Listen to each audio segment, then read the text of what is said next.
Hello viewers, welcome back to our YouTube channel. आज की video में हम बात करेंगे हमारा फार्मास्यूटिकल केमिस्ट्री का चैप्टर नंबर 2 और ये पूरा ही चैप्टर हम इस एक वीडियो में कंप्लीट करने वाले हैं, तो आपको ये वीडियो बहुत ध्यान से देखनी है।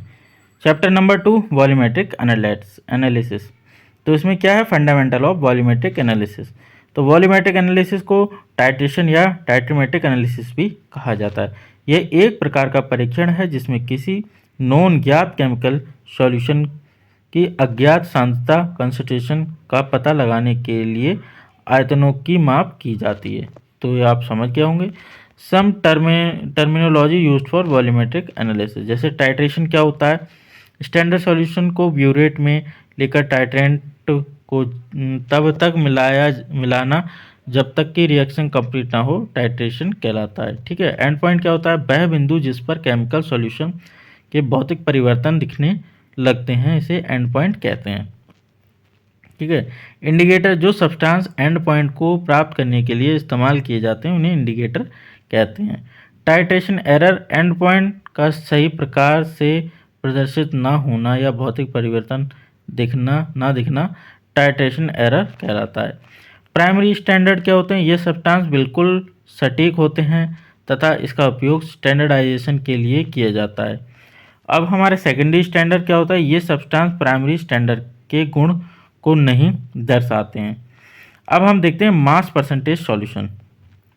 परसेंटेज वेट बाय वेट, जैसे कि 10 ग्राम सॉल्यूशन में कितने ग्राम सॉल्यूट उपस्थित है, तो इसे हम क्या करेंगे, इसे क्या बोलेंगे, वेट बाय वेट। ठीक है। अब देखते हैं volume by volume. 10 ml solution 100 ml solution में कितने ml सॉल्यूट उपस्थित है, तो इसे क्या बोलेंगे, वॉल्यूम बाय वॉल्यूम। और वेट बाय वेट क्या बोल रहे थे, 100 ग्राम सॉल्यूशन में कितने ग्राम सॉल्यूट उपस्थित है। अब हम अपना थर्ड देखते हैं, weight by volume. 100 ml solution में कितने ग्राम सॉल्यूट उपस्थित है, इसे क्या बोलेंगे, वेट बाय वॉल्यूम। मोर्टेलिटी क्या होता है, 1 लीटर सॉल्यूशन में कितने मोल ऑफ सॉल्यूट प्रेजेंट हैं, तो इसे हम क्या बोलेंगे, मोर्टेलिटी। इसका फॉर्मूला क्या है, molarity is equal to number of mole of solute, ठीक है, अपॉन लीटर ऑफ सॉल्यूशन। तो ये है इसका फॉर्मूला और इसकी यूनिट क्या है, ग्राम पर लीटर। ठीक है। अब हम देखते हैं नॉर्मेलिटी, जिसे एन से डिनोट करते हैं। प्रत्येक लीटर सॉल्यूशन में इक्विवेलेंट समकक्ष बोलते हैं जिसे हिंदी में, ग्राम सॉल्यूट का उपस्थित होना नॉर्मेलिटी कहलाता है। इसका फॉर्मूला क्या है नॉर्मेलिटी का, number of gram equivalent of solution upon litre of solution. ठीक है। अब हम इसकी यूनिट देखते हैं, जैसे ग्राम इक्विवेलेंट पर लीटर, इसकी हम यूनिट लिखेंगे।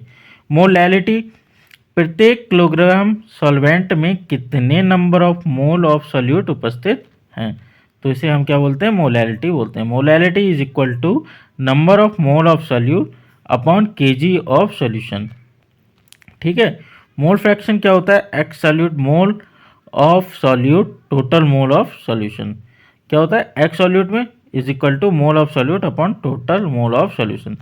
एक्स सॉल्वेंट में क्या होता है, mole of solvent upon total mole of solution. फिर क्या करते हैं, X solute plus X solvent is equal to 1, ये इसका फॉर्मूला है।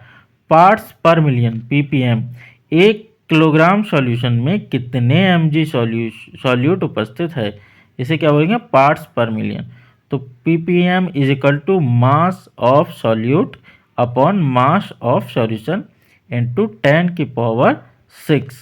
तो ये है इसका फॉर्मूला। अब हमारा देखते हैं टाइप ऑफ वॉल्यूमेट्रिक एनालिसिस। कितने टाइप से है, एसिड बेस्ड टाइट्रेशन या न्यूट्रलाइजेशन टाइट्रेशन भी जिसे बोलते हैं। ठीक है। रेडॉक्स टाइट्रेशन, ठीक है, complexometric titration, precipitation titration, non aqueous titration. तो हम सबसे पहले देखते हैं एसिड बेस्ड टाइट्रेशन। सबसे पहले एसिड अम्ल नीले लिटमस पेपर को लाल में बदल देता है। ठीक है। बेस को न्यूट्रल करके सॉल्ट और वाटर देता है। एसिड स्वाद में खट्टा होता है। ये हाइड्रोजन आयन रिलीज करते हैं और प्रोटॉन को डोनेट करते हैं तथा इलेक्ट्रॉन को एक्सेप्ट कर लेते हैं। तो ये क्या होते हैं, एसिड। अब हम बात करते हैं बेस की। लाल लिटमस को नीले में बदल देते हैं, बेस जिन्हें क्षार बोलते हैं। एसिड को न्यूट्रल करके सॉल्ट और वाटर देते हैं, स्वाद में कड़वे होते हैं। स्ट्रॉन्ग बेस को कॉस्टिक कहा जाता है। ठीक है, अब हम इनकी देखते हैं theories of acid and base, कि किसने क्या थ्योरी एसिड और बेस की दी। जैसे कि Arrhenius theory acid and base for acid के लिए उन्होंने कहा एसिड ऐसा सब्सटेंस है जो एक्वस सॉल्यूशन में हाइड्रोजन प्लस H प्लस देता है। इसको एक रिएक्शन से समझते हैं, CH3COOH प्लस H2O और reversible CH3COO minus charge plus H3O। तो ये इसकी एक रिएक्शन है जिसमें H जो है वो दिया जा रहा है, ठीक है, एक्वस सॉल्यूशन में। फॉर बेस के लिए हम क्या बात करें तो बेस एक सब्सटेंस है जो एक्वस सॉल्यूशन में OH देता है। तो हम इसको भी रिएक्शन से देखते हैं, जैसे NaOH plus H2O reversible Na plus OH। तो इसमें क्या हुआ, OH दे दिया गया बेस के द्वारा। अब हम अपनी नेक्स्ट थ्योरी देखते हैं, Brønsted-lorry theory for acid and base. Acid के लिए इन्होंने क्या कहा, एसिड वह सब्सटेंस हैं जो प्रोटॉन देते हैं। अब इन्हीं ने इस चीज़ को रिएक्शन से कंफर्म कर दिया। अब इसके बाद में हम देखते हैं फॉर बेस वह सब्सटेंस हैं जो प्रोटॉन को लेता है। तो इसके लिए भी इन्होंने एक रिएक्शन दी जिसमें हम देखते हैं कि प्रोटॉन जो है वो लिया जा रहा है। अब हम देखते हैं Lewis acid base theory for acid वह सब्सटेंस है जो एक पेयर इलेक्ट्रॉन लेता है, ठीक है, और बेस वह सब्सटेंस है जो एक पेयर इलेक्ट्रॉन देता है। ये किसकी थ्योरी थी, लुईस की एसिड बेस थ्योरी थी। अब इसके बाद में देखते हैं theory of neutralization titration. Acid base titration neutralization titration के नाम से भी जाने जाते हैं, या इन्हें ये भी कहा जाता है। इसमें जब एसिड और बेस की रिएक्शन कराई जाती है तो सब्सटेंस न्यूट्रल हो जाता है, जैसे H प्लस OH, तो क्या हो गया H2O, जल प्राप्त हो गया। नॉन एक्वस टाइट्रेशन, ये टाइट्रेशन ब्रॉन्स्टेड-लॉरी थ्योरी पर कार्य करता है। इसके अनुसार एसिड प्रोटॉन को एक्सेप्ट करता है और बेस प्रोटॉन को डोनेट करता है, जैसे कि आप रिएक्शन में देख ही रहे हैं। तो ये रिएक्शन आपको याद करनी है, ठीक है। अब हम देखते हैं एंड पॉइंट का डिटेक्शन। एंड पॉइंट को निम्न प्रकार से डिटेक्ट किया जाता है, पोटेंशियोमेट्रिकली, इसके द्वारा हाइड्रोजन की कंसंट्रेशन का पता लगाया जाता है। विजुअल इंडिकेटर क्रिस्टल वायलेट होते हैं, और एसिड ब्लू होता है, क्यूनिलिडाइन होता है रेड, और अल्फा नेप्थॉल बेंजीन होता है, ठीक है। प्रेसिपिटेशन टाइट्रेशन, इसका मतलब होता है टाइट्रेशन करते समय प्रेसिपिटेट का फॉर्मेशन होना। प्रेसिपिटेशन टाइट्रेशन निर्भर करता है सॉल्युबिलिटी प्रोडक्ट पर, जैसे कि देखते हैं हम इस रिएक्शन में, ठीक है। तो आपको ये देखना ध्यान रखना है। Example, some method use for precipitation titration, Mohr's method, ये डायरेक्ट मेथड है प्रेसिपिटेशन टाइट्रेशन का। इसके द्वारा सोडियम और पोटेशियम के हैलोजन का पता लगाया जाता है। सिल्वर नाइट्रेट को स्टैंडर्ड सॉल्यूशन की तरह इस्तेमाल करते हैं, ठीक है। इसमें टाइट्रेशन का pH 6 से 10 के बीच में होता है। बॉलहार्ट्स मेथड, इस मेथड में सिल्वर और मरकरी के टाइट्रेशन के उपयोग किए जाते हैं। इसके द्वारा ब्रोमाइड और आयोडाइड के हैलिड्स का पता लगाया जाता है। ये टाइट्रेशन का इनडायरेक्ट मेथड है। फजान्स मेथड, ये मेथड डायरेक्ट मेथड है टाइट्रेशन का, जिसमें सिल्वर नाइट्रेट के स्टैंडर्ड का सॉल्यूशन की तरह इस्तेमाल करते हैं, ठीक है।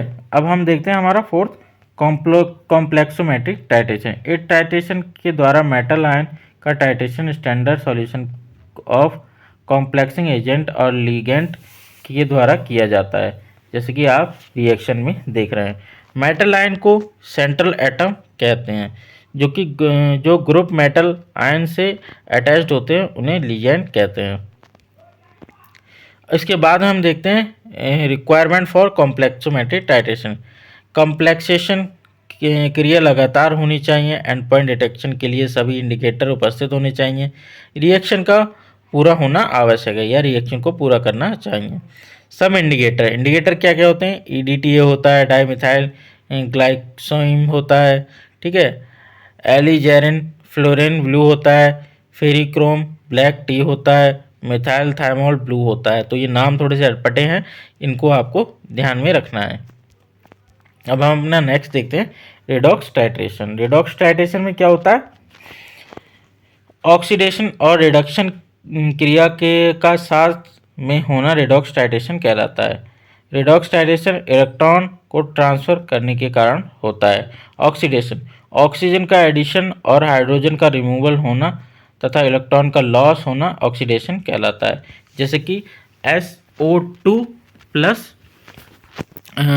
O, तो हम इसकी रिएक्शन कराएंगे क्या, तो क्या हुआ SO3, ठीक है, H2S प्लस O, तो इसमें क्या हुआ S अलग रहा और H2O अलग हो गया। तो रिडक्शन के बारे में देखते हैं, तो हाइड्रोजन का एडिशन होना व ऑक्सीजन का रिन्यूअल होना क्या तथा इलेक्ट्रॉन्स का गेन होना रिडक्शन कहलाता है।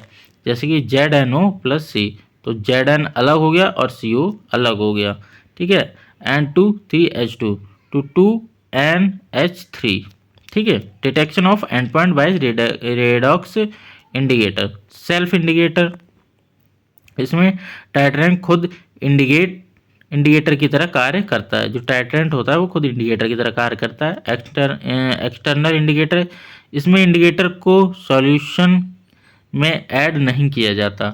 एग्जाम्पल पोटेशियम फेरिक काइनामाइड सॉल्यूशन, ठीक है। और हमारा थर्ड है इंटरनल इंडिकेटर, ये एसिड बेस इंडिकेटर की तरह समान होते हैं। अब हम अपना देखते हैं ग्रेविमेट्रिक एनालिसिस। इस प्रकार के एनालिसिस विश्लेषण में आयन का विश्लेषण द्रव्यमान मापन से किया जाता है। प्रिंसिपल क्या होता है इसका सिद्धांत, शुद्ध यौगिक में आयन के द्रव्यमान का उपयोग अशुद्ध यौगिक में उसी आयन के द्रव्यमान प्रतिशत की गणना करने के लिए किया जाता है। एग्जाम्पल से समझते हैं, जैसे कैल्शियम आयन हो गया प्लस क्या हो गया ऑक्सलेट आयन हो गया, तो हमें क्या मिला कैल्शियम ऑक्सलेट मिल गया। Method for gravimetric analysis, sampling लेते हैं, इसमें सबसे पहले सैंपलिंग करते हैं। Preparation of solution of dissolution, देखिए जो इसका मेथड है वो आपको इसी तरह से पॉइंट वाइज लिखना है। पॉइंट वाइज लिखने से टीचर उसको जल्दी जल्दी रीड कर लेता है और आपको आपकी कॉपी में उसको मेहनत करनी नहीं पड़ती, तो आपको ये इसी तरह लिखना है।